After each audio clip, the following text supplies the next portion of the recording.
Hi, and welcome to my weekly review of the week ending the 19th of June. Well, the very interesting week because broadly all the indices ended in the positive, but large caps were the least positive with just about 64 basis points. Mid cap, small cap, micro cap all did much better. In fact, micro cap topped out with about 3% outperformance for the week. Uh, this shows you that broader participation from the DIS was very good, and as well as from non-retail, non-institutional domestic borrowers. So the advance decline ratio through the week remained heavily in favor of advances, though it started off very strong on Monday and tapered off a bit. The reasons were very clear that the peace agreement signed at the end of last week, the indications came in. So last Friday saw a very big bounce back, and then through the week that sustained. But clearly, it was not at the levels that was on Friday. There was more or less on an everyday basis about 0.5% to 1% uptake.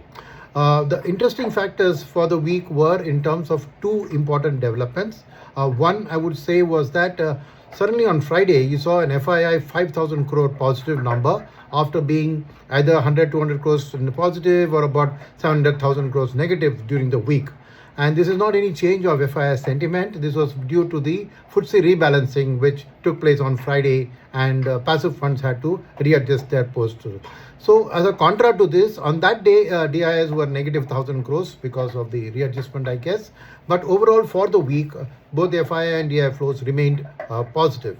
But the key element that we've got to remember here is that the IT sector got very, very impacted by the Accenture results, and they were 2.25% down for the week, right?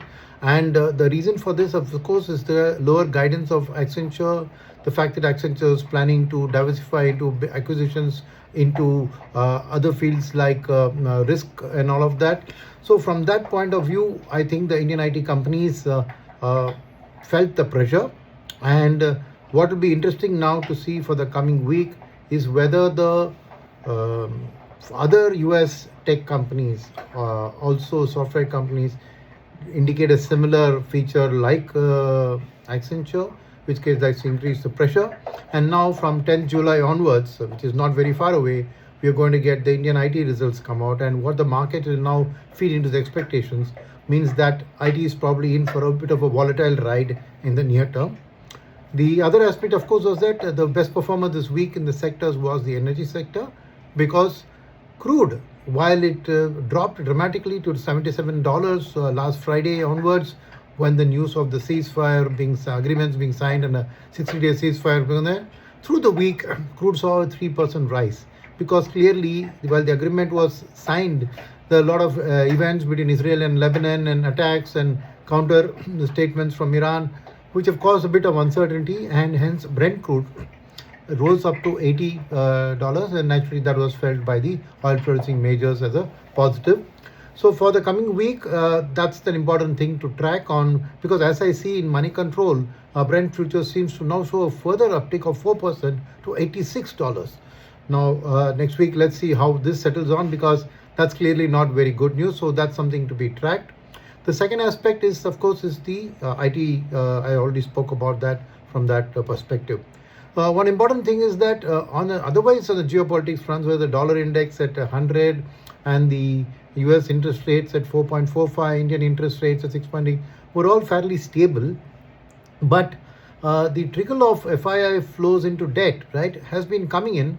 But if you look at it from a hedging perspective, I was tracking the currency forward premia, and that's coming to about 2.86%. Now, if you subtract 2.86% from the Indian G-Sec yield, which is 6.86, you're left with a 4% yield. And without taking any risk of any emerging market risk or currency risk, the US 10 year is giving 4.45. So you're clearly losing about 40 to 45 basis points for an FII who wants to take a hedged position. So clearly that's one pool of money where a hedged FII debt may not want to come in. But those who are willing to bet on the rupee probably strengthening relative to this expected depreciation of 2.8% would come in. And that's what it indicates, that about $2.2 billion has come in, right? But why I was pointing this out is, even for an equity FII, this indicates that the cost that is built into an Indian future is that there's almost a 3% cost for a 1 year holding equity FII in terms of currency loss. So the Indian markets have to compensate for that and deliver returns. So this 1 day spike, as I said, was due to the FTSE rebalancing. And other indicators are that FIs are still cautious, and with Brent, if it's slipping up to 86, then the caution will remain. The derivative contracts also remain heavily on the short side on the index, though there has been some short covering during the week. So all in all, a good week with good news, but we wish for this news to sustain. I think the important point is that the ceasefire and the thing should sustain so that oil remains around the $80. That's fine for the time being.